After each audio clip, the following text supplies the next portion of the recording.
All right. We got the DK First Look Show. I'm going to lead off with something different because I'm going to toot my own freaking horn for once. Last week, this was the best team we had. Our player pool was very, very good. So this lineup got up to 12th in this one. You would have seen this built on stream Saturday morning. I built all of my teams specifically for the Saturday kickoff, the main tournament on DK, live on stream. I built this on stream. We got up to 12th late in the slate. We needed one Josh Cameron TD to vault us into the top three. He was not able to deliver that after Baylor just absolutely imploded upon themselves. But still, it was good to be live in this one. Running back wise, we were hot. Quarterback was absolutely perfection a week ago. We hit on Koger. We hit on Kingston. We hit on Satania. So Elijah Surratt probably being the biggest miss of the day. I'm very pleased with the process last week. It was a good bounce back from the week before where we kind of had our worst week of the season. But results were good a week ago, especially being able to be 28th in a tournament of 10,000 plus. So we're there. We're definitely there. I will say, very angry with DK at this point for not including the Illinois Rutgers game. That is probably the best fireworks show that we would have on this main slate, and they neglected it. We don't have, can we not have Vanderbilt, Texas and get Illinois Rutgers? That would be a lot more fun. So disappointed that we do not get that game. Big game tonight for my Dukes taking on Texas State. A little Tuesday night showdown. I will be watching. Took a half day at work to watch that game specifically because why not? You got to root your boys on, especially when they're in playoff contention. Let's start this thing out. Vanderbilt taking on Texas. 45.5 over under in this one. Just an absolute putrid game. 23.5 projection on Texas. 22 on Vanderbilt. It'll be a good real life game. Not a fun game to watch for fantasy purposes. No doubt about it. Arch Manning questionable for this one with a concussion. He's currently in the protocol. You're going to have to question whether he ends up playing this one. He did look very good last week against Mississippi State, although it was Mississippi State. Seems you can play him in these worse matchups. The rushing upside's kind of moderate. 7,900 is more fair of a price than he's had for most of the season. Just with a 23.5 point team total, I don't know that you can go there, even though Vanderbilt did a good job last week, albeit against a depleted quarterbackless Missouri team right there. Texas's defense still pretty stout. I think you can kind of get away from playing Pavia. We did a good job of not playing Pavia last week. 7,800 feels a little more pricey than a chance I'm willing to take. This is a game you're probably going to want to end up avoiding altogether anyway. Just a struggle overall. 6K for Wisner. There's a reason why he's getting down there. Alexander doesn't get enough volume for me to want to get there. He is explosive, but this is not a defense you're hitting explosives against. Baxter returned last week, got 9 carries. He's still banged up. I think you're going to wait, and he's going to be more of a factor later on in the year or in next season, depending. I think the offensive line play for Texas has been absolutely awful this season. Wisner, 6K, maybe could end up being in play, but he's going to have to. I don't know that the explosiveness is there. We're just not seeing it out of him currently. Wingo is the clear top target. He might be worth taking shots on. He finally had a 100-yard game last week. They do force feed him the football. I can't trust any of the Vandy passing elements. They tend to try to ground and pound with the quarterback right there. I always want to get DeAndre Moore. I feel like at 3,600, there's a lot worse punt plays. Depending on what the pricing is this week, Moore is a very safe punt play. Gets volume if you can find the box. He's a very good play. Livingstone continues to find the end zone on limited targets. He's just fully in a rotation with Emmett Mosley. I would say the top play in this game for me is DeAndre Moore from a price adjusted standpoint. So UCF Baylor, y'all know I do not like UCF. Oh, Cam Fancher's doubtful. Okay. So that is great. He's not going to be the starting quarterback for them. So they're going to start Taven Jackson again. That is great. Okay. So that makes this game playable to an extent. I can't stand Cam Fancher. Think he's probably the worst quarterback in the Power Four, even worse than Robbie Ashford. Robbie Ashford is Thomas Castellanos, basically. 60.5 over under in this one, 32.5 for Baylor, 28 for UCF, and that's mainly because Baylor can't stop a nosebleed right now. Sawyer Robertson, that's a hefty tag, but I think you're going to have to keep him in mind given the how they play and how much they throw the football. This game being in Baylor helps him. He showed he was trying to run a little bit more last week, just couldn't quite get it there. They struggled to get the football last week against Cincinnati. Cincinnati just played keep away from them. So we didn't get the relative number of plays we need out of Baylor for Robertson to get there. Luckily, I was kind of off of Sawyer in that one. I do expect them to be able to stop UCF to an extent, enough that he should have 30, 35, 40 pass attempts. But at 9,100, he's going to need to throw for so much to get there. Taven Jackson, man, I mean, if he's just throwing the ball, I'm out. He needs to be running, and I don't think it's there. So the volume's not going to be there. I'm probably out at 7,200, even against this Baylor defense that is absolutely atrocious. I'm going to want to play them through the run game, staying away from Bryson Washington here. He's not getting the volume. He's banged up. I don't trust him. Like I said last week, I need to see it before I go back to the well. I was too heavily invested. He's burned me too much. I can't get there whatsoever. Miles Montgomery is going to get you 10 to 15 carries, no doubt about it. Maybe a catch or two. I think he's in play at 5,800 given this defense. He is not the most explosive of backs, but he should be in play. Now, Jaden Nixon is absolutely explosive.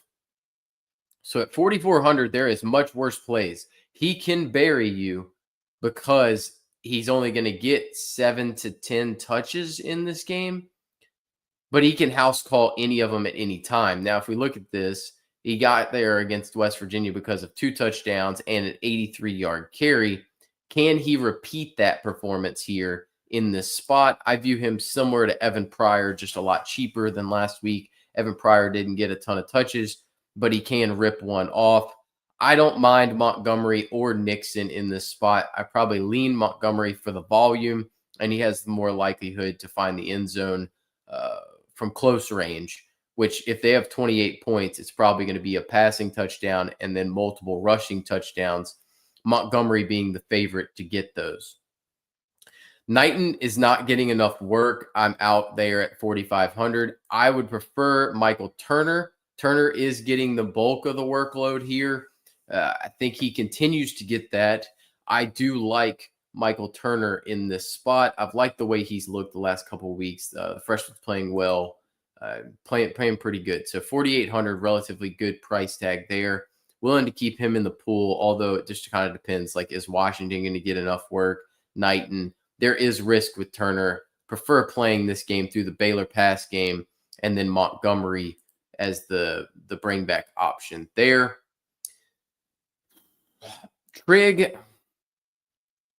Trig's tough. They talk about how they want to get him 10 targets a week. Then he ends up with 4 last week. So That's all they talked about on the broadcast. I was locked into that Baylor game last week. Everybody's going to talk about Trigg. I like Trigg. Don't think he's a bad option whatsoever. He's got a massive ceiling. He's got good touchdown equity. He's a nightmare matchup for them.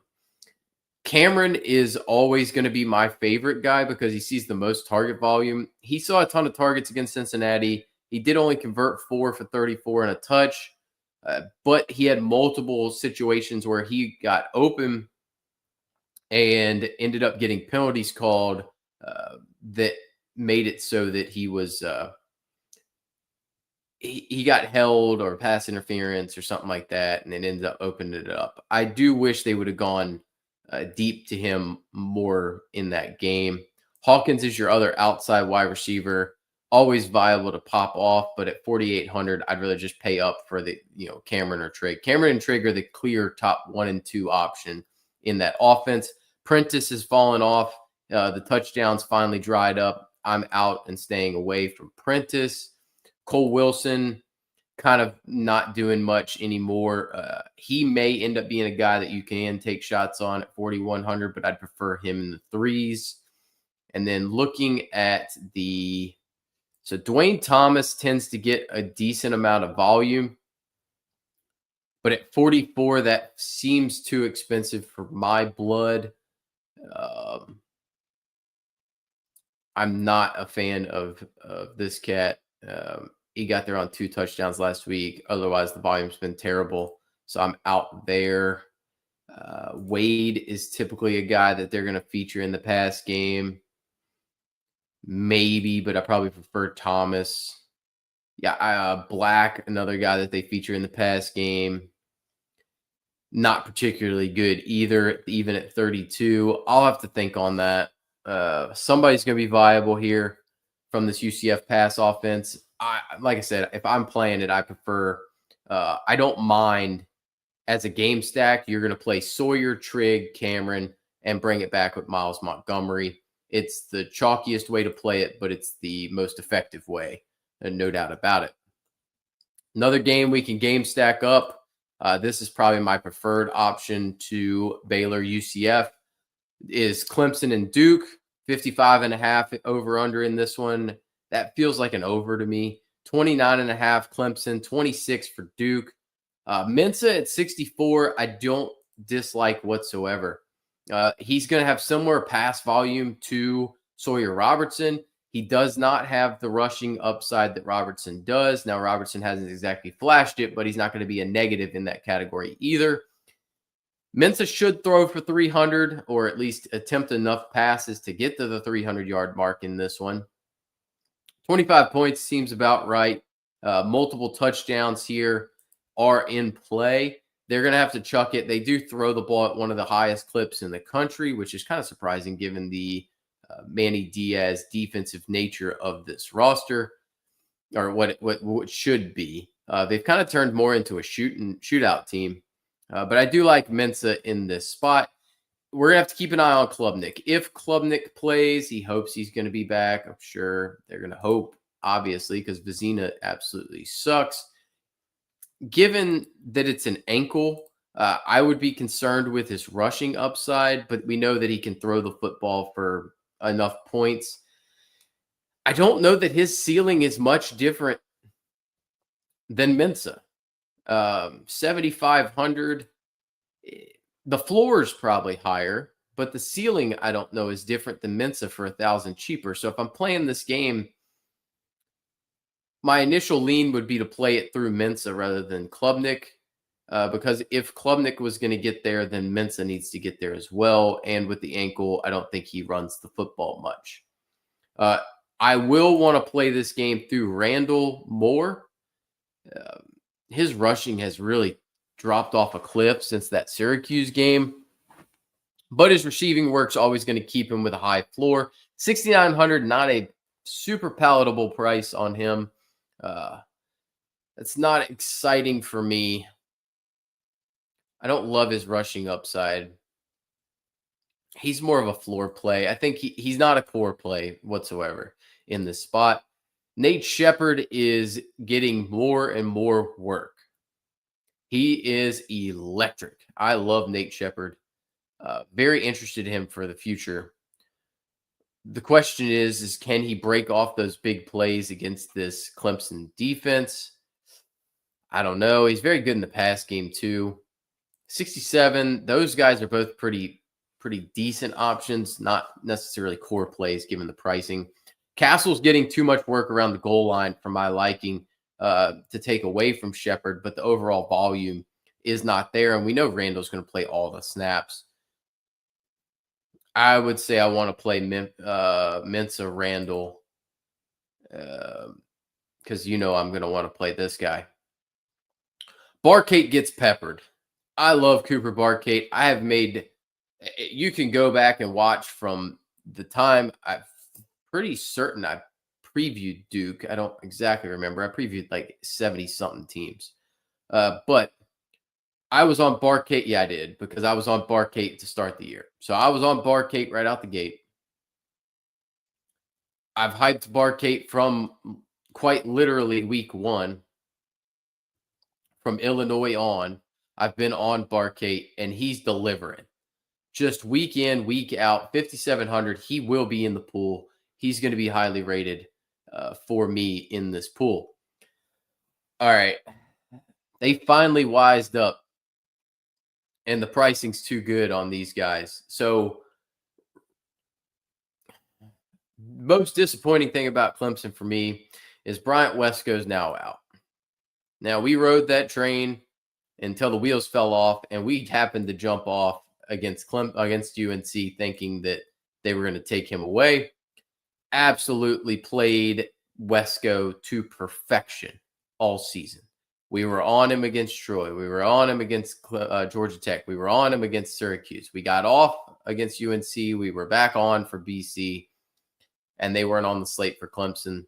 For SMU, and he did get hurt on a punt return there. We wish him a speedy recovery.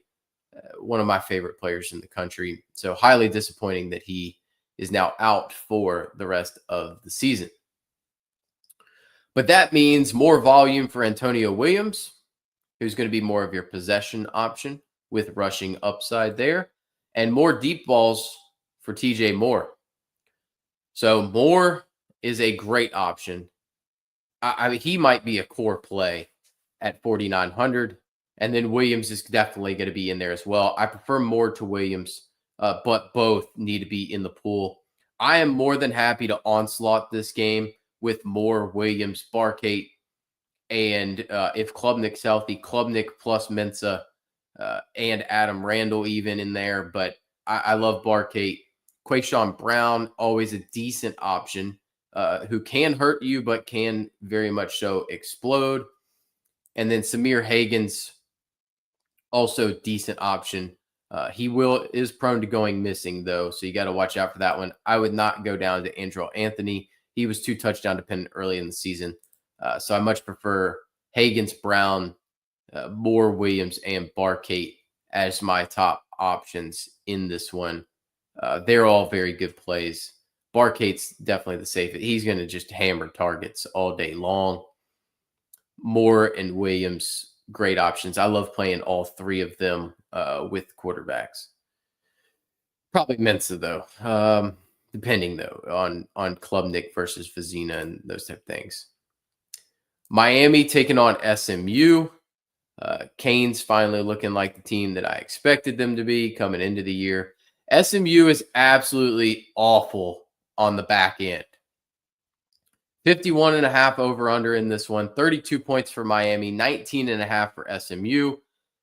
I think Carson Beck is fully in play at 6,700 here. He's been terrible the last 2 weeks, but this was a bad weather game against Stanford where they leaned on the run. It was a Louisville team that can get pressure on Carson Beck. Carson Beck, terrible under pressure. We've seen it throughout his life. He does not do well under pressure. The games that he's played very well are against defensive lines that could not get near him because his offensive line is very good. He's not going to run the ball whatsoever. He's going to need to throw for 4 touchdowns. But this is a situation where 300 yards and 4 touchdowns is well in play because SMU is awful. at defending the forward pass. Kevin Jennings, zero chance I'm touching at 8,800. That's an awful price tag. SMU, good against the run, so I'm out on Mark Fletcher. I think people will go to Fletcher because of the volume last week and because of the touchdowns. He was a great play against Stanford. Played a lot of him. Locked him in the late slate. For good reason. It was raining. And Carson Beck, they were in the camo unis. He had a hard time seeing the wide receivers, probably. They were disguised within the field. Don't wear camo, people. Don't wear camo. They're hard to see. That's why it's camo. TJ Harden playing terrible. Just absolutely falling off a cliff. Glad we got that early game against Baylor and a decent game against TCU. We will now no longer roster TJ Harden going forward. Definitely it's Miami because their offensive line is very good. The backup Miami backs are not very good particular, and I wouldn't play them in a tough matchup. Chris Johnson is now going to end up being the guy that we're willing to roster if we're going to roster an SMU player, but not against Miami. Miami's too good along the lines of scrimmage. It's what Mario's known for. Mario, great recruiter. Now, Carson Beck doubles are well within play. A lot of the targets are going to flow through these guys. I will be playing Malachi Toney. I don't know how that I'm not going to make him a core play. I think he goes for at least 100 yards. 7 catches, 100 yards, and a touchdown seems very viable. 20-plus points, no doubt about it. Very similar line to the Notre Dame game, would not shock me. And at 5,900, he's priced down, and it's a very good spot. So I'm very happy to play him.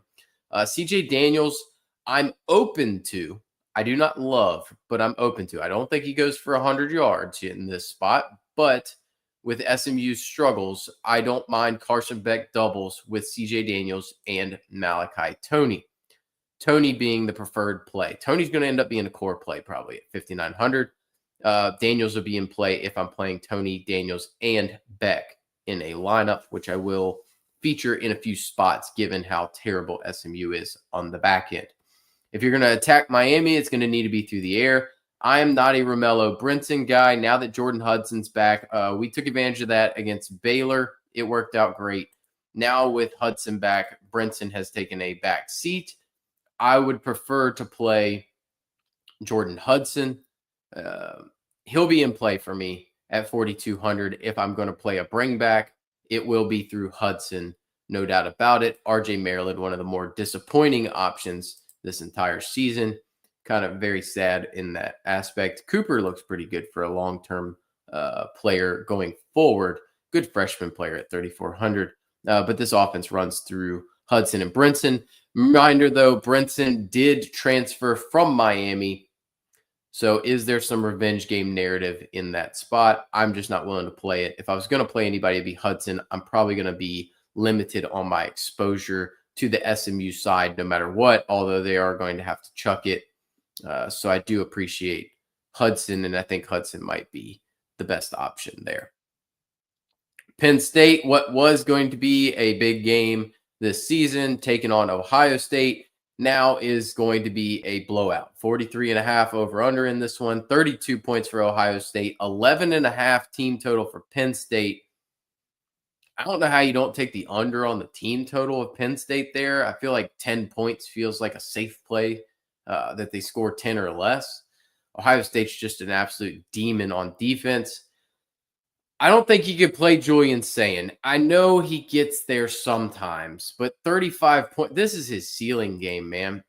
Everything has to go right for him to throw for 393 and 4. He has no rushing upside. It all flows through 2 players. I cannot pay 8,900 for Julian Sayin. I refuse. If he beats me, he beats me. I'd rather play Carson Beck with a similar upside and a similar floor for 2,000 less. I'd rather play Darian Mensah. I'd rather play Sawyer Robertson. That's going to play more in a shootout type game. I'm out on Sayin. Ignore the entirety of Penn State. They're abysmal right now. You can't play any of them. No Singleton is an absolute dumpster fire right now. So no Singleton, no Allen, none of the pass game. Penn State's a crap show. I don't think they scored double-digit points in this spot, so I'm out completely. Bo Jackson and CJ Donaldson are going to be your top options at the running back spot. Jackson's kind of hit the freshman wall a little bit. I think he'll get the 10 to 15 touches. Can he find the box? I don't know. He's not really, he's going to have to be explosive to do so. That's a tough sell. Donaldson is not explosive whatsoever, but he does get the goal line carries. If things fall his way, he can get to 20. It's not sexy. I will say at 5,100, it's not sexy. Same thing with Bo. Like he's got to just break a long one, and he hasn't been doing that. Over the last 4 weeks, his longest touch is 17 yards. So the explosives haven't been there. So at 5,500, it's tough sell. We know who we're playing. If we're playing wide receivers, it's Carnell Tate, it's Jeremiah Smith. One of the two is going to be very good. Jeremiah has not been flashing the uber upside without having a 100-yard game over his last 4, only 4 touchdowns in his last 4. He's a risk every time. Every time he steps on the field, he's a risk because Carnell Tate actually has had more ceiling games than Jeremiah Smith, and he's 5,600. I think Tate ends up being a very popular play in this spot. So maybe it's time to pivot and go to Jeremiah. I'll be on Tate some, but he's not necessarily a high floor guy. He's a high ceiling, but the floor is definitely below 10. He can be a risk, no doubt about it. He's not a core play, not compared. Like Malachi Toney, I'll play over him 10 times out of 10. I love that matchup. That's going to be an underrated matchup. Miami taking on SMU. Arizona State taking on Iowa State. This is a game that I felt like would be the Big 12 title game contender spot until Iowa State got entirely decimated on the defensive side of the football. I apologize to Dominique Orange. I kept calling him Big Juice and Big Squeeze and all the other things. It was freaking Big Citrus. Also, great name.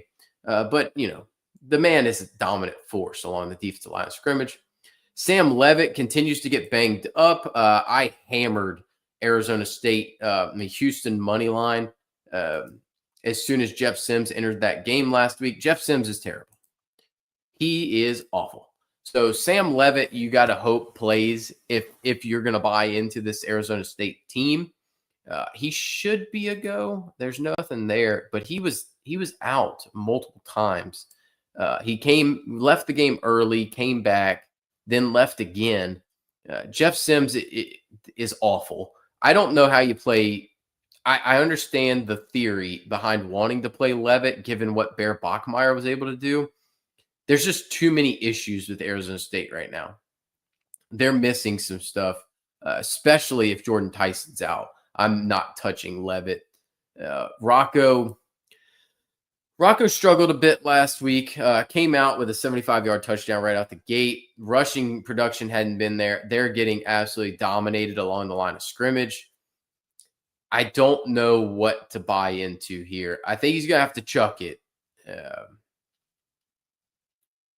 But they also are running the football well enough. I don't think you can play Rocco at 76. The upside's not there in this spot. I love Rocco, but I think you're just out right now. Raleek Brown played awful last week. I don't know, man. Is the ceiling there in this spot? Probably not. Their run defense is actually decent. LJ Martin got hurt, which kind of helped their run defense last week. Hansen, it's not Sama. It's very clearly Carson Hansen going to get the football. I don't think you want to press this either. He's not explosive enough at 64, so I'm probably out on the backs in this game.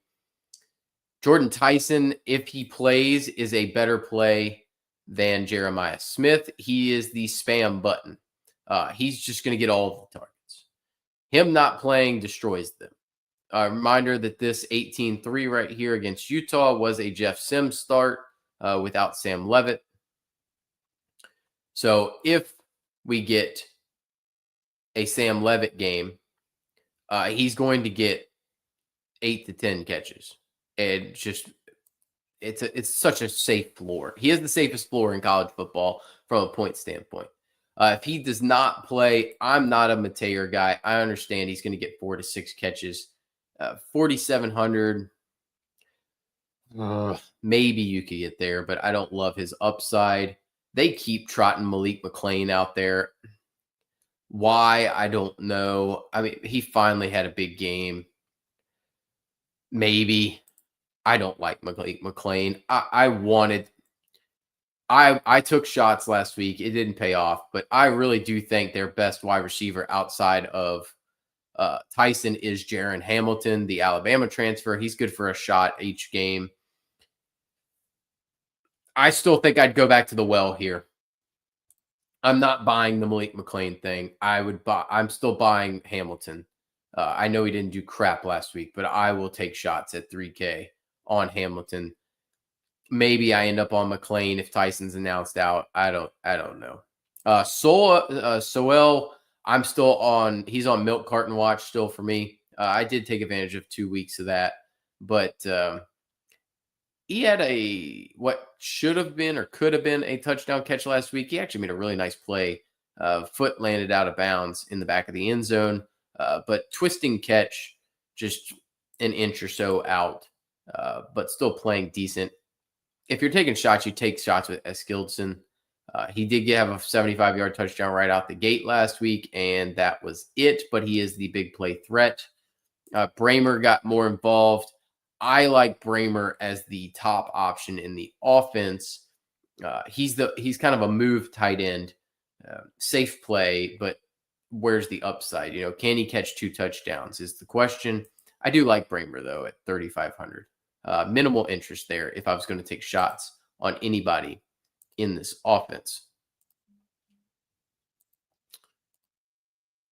Yeah, that game's 50.5 total. I'm actually kind of surprised that Iowa State's favored with 28 points. Arizona State with a 22-point team total. Whew. All right, Virginia Tech taking on Louisville, 53.5 over under. 32 points for Louisville, 21.5 for Virginia Tech. We're going to have to be interested in the Louisville side for this one. Miller Moss, no thank you. I can't do it. I know he's got a good floor. I know this team stinks. Overall, Virginia Tech can't stop much. I just can't do it. He's luck boxed a touchdown on the ground 4 straight games. 5 touchdowns in 4 games on the ground. Do not buy it whatsoever. He's going to have to throw for 300 yards. I don't buy it. I know it's there. That streak's coming to an end. That is the Kobe Prentice of catching touchdown every week. Miller Moss is not mobile. So no thank you. I refuse to play Kyron Drones. I know he had a huge game last week. I played him last week on Friday night against Cal. Very good reason to. I would be willing to play it against Georgia Tech. But I'm not paying $8,200 for a guy playing a Louisville defense, which is decent. I'm not touching that. So $8,200 for Drones. Yes, he's getting very mobile. He's running the heck out of the football. No shot I'm playing him against the Louisville defense, though. Isaac Brown is officially back, folks. 14 carries, 205 yards, and a touchdown. He looks explosive. I'm back in. So I will be willing to play Isaac Brown at 7,400. No issue whatsoever. Can he bury you? Yes. Can he bury everybody else? Yes, he can. If he gets 15 to 20 touches, he is a beast. So he's been banged up all season. I'm in on Brown. Hawkins is kind of getting more of the work here. I was in on Hawkins last week. Played well. Sharing carries with Drones. 5,200 at a very fair price tag as long as he wasn't playing Louisville. If he was playing just about anybody else, I'd be interested. Not in this spot. Stewart is getting work, just banged up. Kewan Brown is going to get limited touches. It's all going to come down for him as to whether Duke Watson plays or not. Duke Watson's still banged up, which kind of leads to I still love Isaac Brown at 7,400. I'm in there. No issue whatsoever playing him. Chris Bell just took all my money last week. I was heavily invested, especially after the 3 games he was coming off of. And I lock buttoned him. That really hindered my late slate teams. I'll be back in. You always have to be in on a guy like Chris Bell. A Braum number 1 wide receiver is a guy you have to play. So like the combination of Isaac Brown and Chris Bell can put up 40 points apiece in that spot. Colin Lacey's all volume dependent. He does get a ton of targets, but they're all short area. He needs to be able to stretch the field a little bit more. They're not quite doing that with him. He's running the football a little bit. If you're taking Miller Moss, I don't mind playing Bell and Lacey comboed, but I'm going to play this team through Bell and Isaac Brown. Personally, that's kind of where I'll put my chips in on the Louisville side. That's typically where they end up getting stuff. Virginia Tech wideouts. Aiden Green is the top wideout, but I'm not playing him. He's not very good, in my opinion. Donovan Green gets targets, but no thank you. Also, Takai Heath is probably a much more interesting option at the price tag. So willing to take shots on Heath. He's picked it up pretty good over the last 3 games. So he would be the guy that I'm more interested in this spot. Still hoping that Trayshawn Hurry ends up being the number 1 next year once Chris Bell is gone. Oh boy, world's largest cocktail party. All right, Georgia taking on Florida. 50.5 over under in this one. 29-point team total for Georgia. 21.5 points for Florida. I think we do get a Florida bounce back to an extent now that Napier's gone. Lagway priced up at 7,700. Don't love that.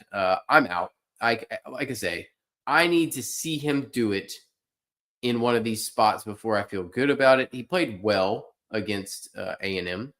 He played well against Texas. Texas is probably the best game I've seen him play.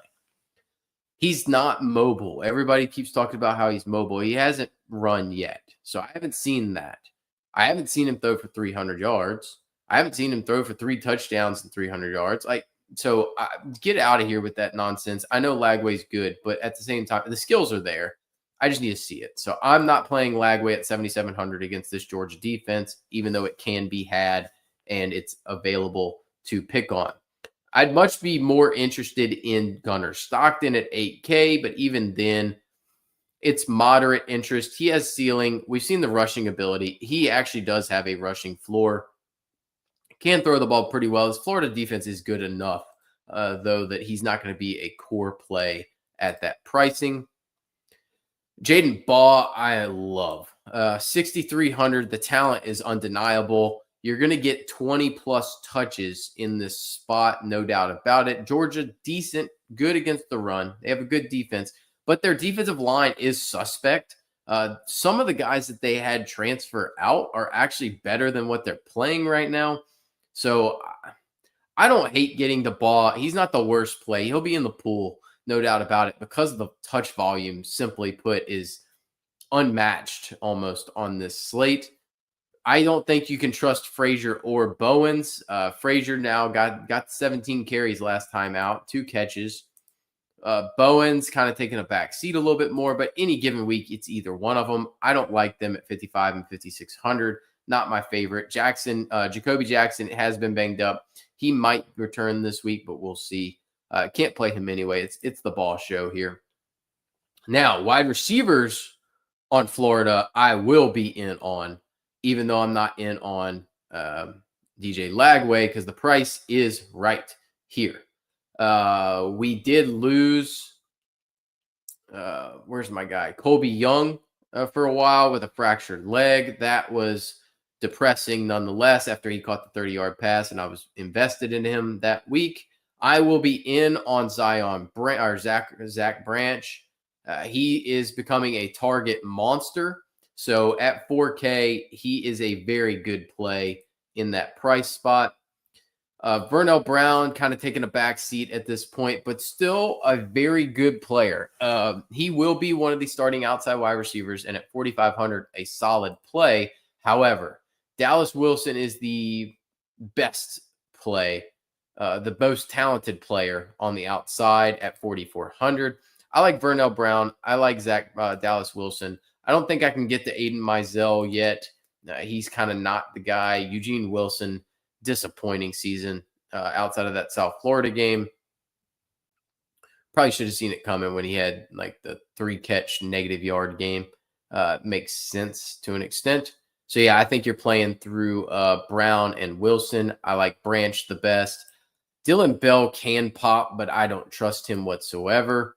Maybe it's the tight ends that are going to get more looks. Lawson Lucky did have the 3-touchdown game against Ole Miss. I don't think he could buy into that. Maybe it's London Humphreys. I don't know. Who picks Noah Thomas? It probably is Noah Thomas who ends up with more playing time.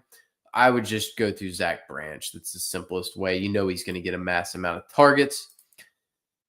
Kansas State taking on Texas Tech. This could be a good game. 52.5 over under in this one. Could go over here. 30 for Texas Tech, 22.5 Kansas State.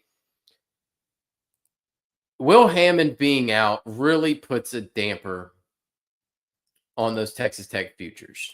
And that's just because I don't know that I can trust Bayron Morton to stay healthy for the rest of the year. I'm more than happy to play Bayron at 6,600. More than happy.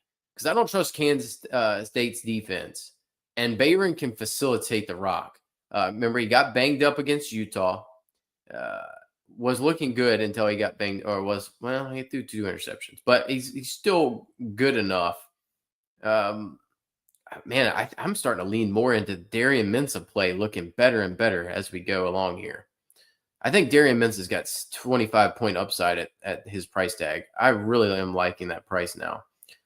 Kansas, he got banged up. But at 66, I think Morton's in play because the upside is so big. Now, Avery Johnson, I love Texas Tech's defense. I love their defensive line. But the fact is Avery Johnson's playing great right now. So at 6,800, I am in. I think people are going to make him core play. I think he's more of a tournament play. The rushing floor is not massive. I think he's going to take too many sacks, and he has a hard time throwing for too many yards. I know he did it against Baylor, but that was Baylor. And Kansas's defense sucks too. TCU's defense, not great either. So, I think 22 points is kind of what you're hoping for, not what you're going to get. Excuse me. I don't love this as much as I think other people will. I like Morton in this spot for sure. Now, if Morton isn't what gets you there, oh boy. All right. Well, we got some decisions to make. Cameron Dickey fell on the wrong side of touchdown variance last week because they scored in a variety of different ways. He's fallen on bad luck the last 2 weeks, really. Dickey can bury you like he did against Kansas.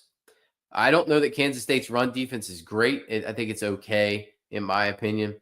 But he could still throw up a 20-point burger. I just have a hard time not liking Jacoby Williams. You know, his pass volume, especially with Morton back there, he gets more pass work. They're going to throw the ball to him. I don't think you're going to get the carry volume, but the upside is still there from him. Returned to kickoff last week for a touchdown too. I'm not a Joe Jackson fan. I'm going to keep going on that. Everybody kind of asked me about him last week. I think he ended up being a fairly popular play. 20 carries, 69 yards. That's kind of what I expect. 3 yards a carry. In this spot, hell no at 6,100. The only guy I'm willing to play necessarily from the Kansas State side, and I'm probably going to end up with far too much now that I see his price, is Jace Brown, who is absolutely electric with the football in his hands. They're going to look to get him the ball. He's going to be the top option, the top bring back in this game. He's going to be the stack partner with Avery Johnson. Garrett Oakley does get target volume, so I'm open to it, but I wouldn't necessarily want to double stack. I'd just rather play through Jace Brown because one play and Jace Brown can get there. On the Texas Tech side, Carter did have the ankle issue in that last game. I'm probably going to end up being out there. I don't trust it. Douglas, I always like. He's a good player. I need to check the matchup issues and who matches up well here. Virgil, I'm a fan of, but I don't think the volume will be there. I'd prefer to play Douglas for 500 more. Now, I'm going to double stack Morton, and it's going to come through either Jacoby Williams, Caleb Douglas. I think Coy Eakin's price is great. Now, I know he took the donut here, But otherwise, he's getting good amount of targets. Caught the touchdown against Arizona State, had the big game there, kind of called that one. I'm in on Eakin.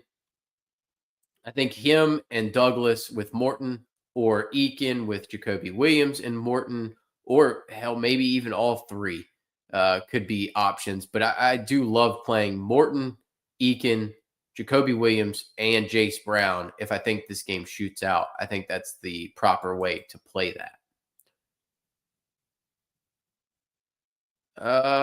We'll see. We'll see. I'm gonna get there, and that's the last game I got, Myron. So I'll get there on Jamari Taylor. But yeah, they did run the hell out. Virginia Tech just dominated them along the line of scrimmage. Virginia also looks like trash so far this year. And Jamari Taylor kind of burned me, but kind of didn't. He somehow luck boxed his way into being the highest scoring back on the slate last week, and I locked him in, but it depends what his price is, I guess. Notre Dame taking on Boston College. Going to be an absolute blowout. 56.5 over under in this one. 42.5 Notre Dame. 14 for Boston College. I can't play CJ Carr. I know he's got a good floor. He has no rushing upside anymore. Doesn't throw the ball a ton. It all flows through his running backs. Dylan Lonergan's been benched. Grayson James, that's the second rule after not playing Cam Fancher. The second rule of life is do not play Grayson James. So there you go. I mean, I can't play Jadarian Price at 6,600. I understand people are going to do it, and I understand why. It just has to be luck boxed so much to get there. I can't do it. I will play Jeremiah Love, and I'll play him plenty at 9K because the floor is so good and the ceiling's so good. And we kind of saw it last week where the running backs didn't get a lot. He will be a core play for a good reason that 30, 40 points is well within reach. So if we take a 3x, 3x goal, that's 27. He's pretty prone to getting that 30 to 40. BC's terrible, period. They're going to give up a ton of points. I think it mostly comes through Love, Price, and the receivers, but they could score on defense, which is the scary part.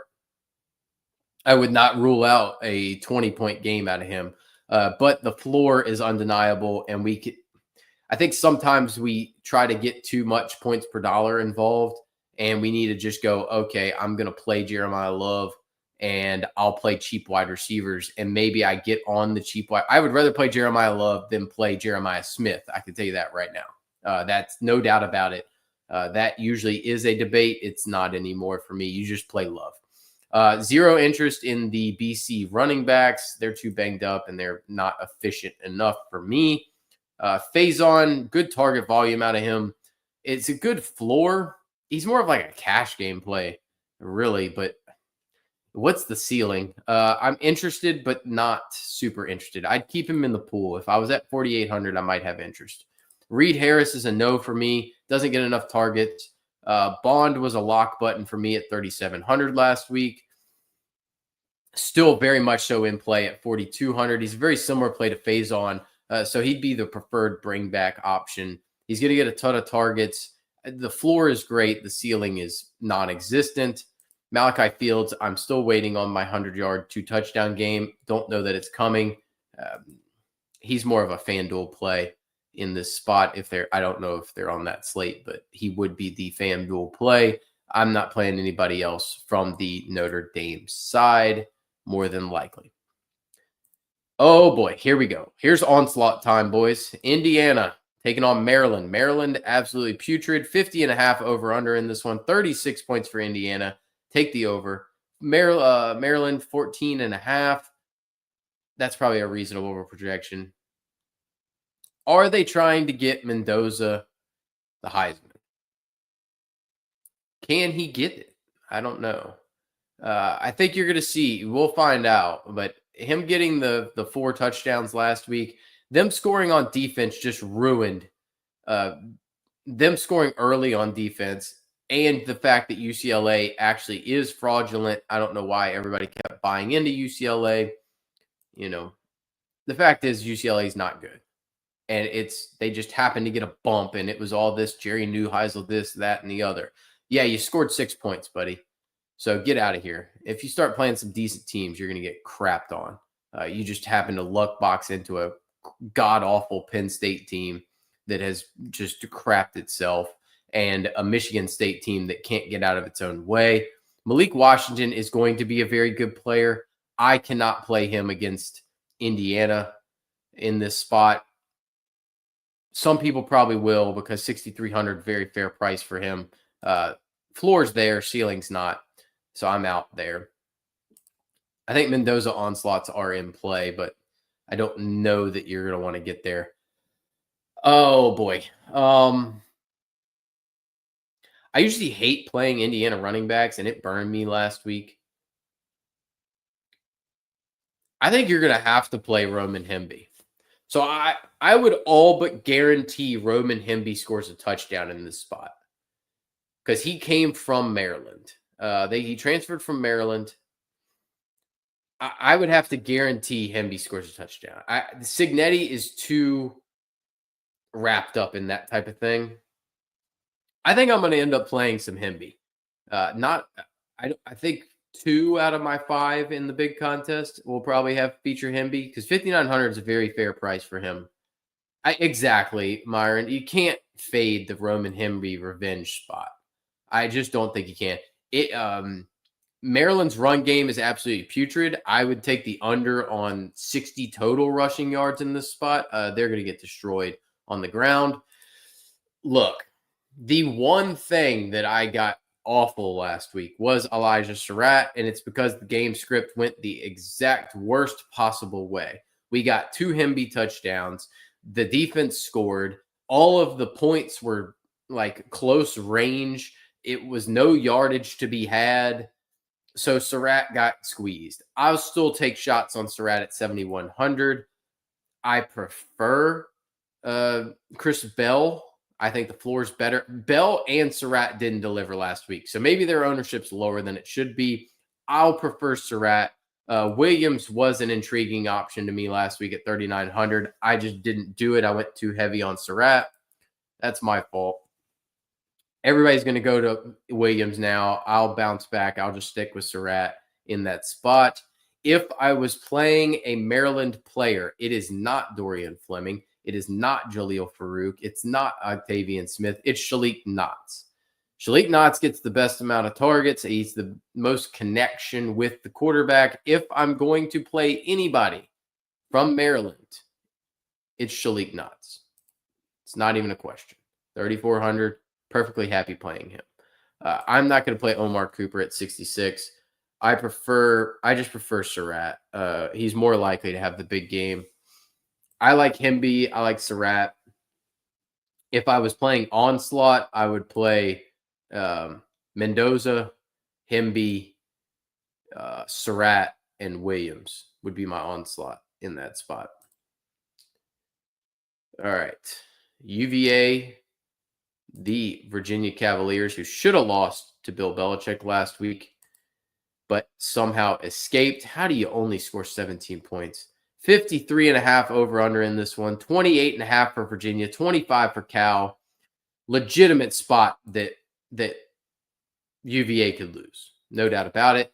I'm not paying 8,400 for Chandler Morris. I know what Virginia Tech put up against them last week. That was in Blacksburg, if I'm correct. That was in Blacksburg. So this is the opposite. Virginia's traveling back across the country. Saka Patele has been bad lately. I don't think I can trust him at 69. I don't trust Chandler Morris at 84. I'm just out there. I will be playing Jamari Taylor at 75. The touch volume is too high for you not to. Like, the catch volume is great. He's a better play than he's basically Adam Randall. He's so hyper inefficient running the football, but this matchup dictates he should be efficient with, I think something from a rushing line like against Stanford is more likely. 15 carries, 85 yards. I do think he finds the end zone in that instance. So you're probably talking 20 plus. but he does have the ability to find the end zone 3 times. This NC State line is not out of the question in this specific matchup against Cal. I like him at 7,500, no doubt about it. Kendrick Raphael at 6,500. Yeah, Morris is too messed up. Too much volume is going to go through Taylor. Taylor is definitely the top option on that offense, no doubt about it. Raphael really burned me last week in that game by me taking Dylan Riley over Raphael in that spot. That hurt. That's on me. But I think Raphael, you're going to have to kind of keep in play. I don't trust UVA's rush defense. So, yeah, I'm interested in Raphael as well. Moderate interest there. If Xavier Brown's out again, it just boosts Taylor even more for me. Jacob DeJesus, an absolute target fiend. He needs to find the end zone and catch a ton of balls. 64 is a lot on a main slate to pay. I prefer a lot of guys over him. I understand if you get there, but the floor is great. The ceiling's not. Mason Minnie's been getting a ton of targets. At 4,200, come on, DK, what are we doing here? 4,200, he's not awful. Not my favorite. Tron Grizel gets kind of the deep targets. Not super interested there. Keep an eye on Cam Ross. If he's in, it means a lot. So it means more so that more targets are going to other people than him. That's kind of what it means. If he's out, it means Trell Harris gets more targets, and I like that. The upside is Trell Harris very clearly. Adrien is fine, but I don't like him a lot. I was in on Courtney last week. He disappointed. I was kind of hoping he would get more target volume. Just kind of didn't. He didn't really see what I was hoping. King is starting to see the field a lot more. He is a very viable punt option at 3,200. Maybe my favorite punt option on the slate at 3,200. I do like that price a good bit. Harris, I think Harris at 37 is a great play. I would say favorite wide receiver plays in this game are Trell Harris at 37 and King at 32. Grizel has not been getting enough targets. He does get deep targets, but not enough targets. So, yeah, that's kind of where we're at for this right out the gate. I would say it's kind of interesting. It's an interesting slate. It's definitely an interesting slate. Nobody stands out that you're like, holy crap. I think Mintz is a damn good play. Very good play. There's a lot of good plays. A lot of solid plays. I think you can get to the Baylor guys. Yeah. So anyway, a lot of good plays. I think UVA Cal is a shootout spot. Indiana onslaught's very good. Notre Dame onslaught's very good. Texas Tech, Kansas State, shootout spot. Louisville, I wouldn't take the Virginia Tech side, but I'd take the Louisville side to score a crap ton of points. Georgia, Florida, don't mind the wide receivers. Iowa State, Arizona State, meh. I'm kind of out on that game. Ohio State, onslaught is fine. Miami, definitely pass game there. I love that. SMU, meh. Duke, Clemson, love that as a game stack. UCF, Baylor, love that as a game stack. Vandy, Texas, I'm probably just a full ignore there. So that's kind of where we're at. First thoughts. We'll talk about FanDuel tomorrow, see where we're at in that one. And then we'll get to the player pool for DK on Thursday.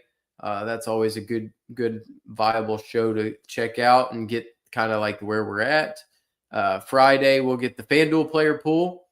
And then Saturday, you'll have Live Before Lock, where I'm kind of breaking down all my injury news and notes. So I will see you guys tomorrow at the same time, 9 a.m. Central, 10 Eastern, breaking down the first look at the FanDuel slate.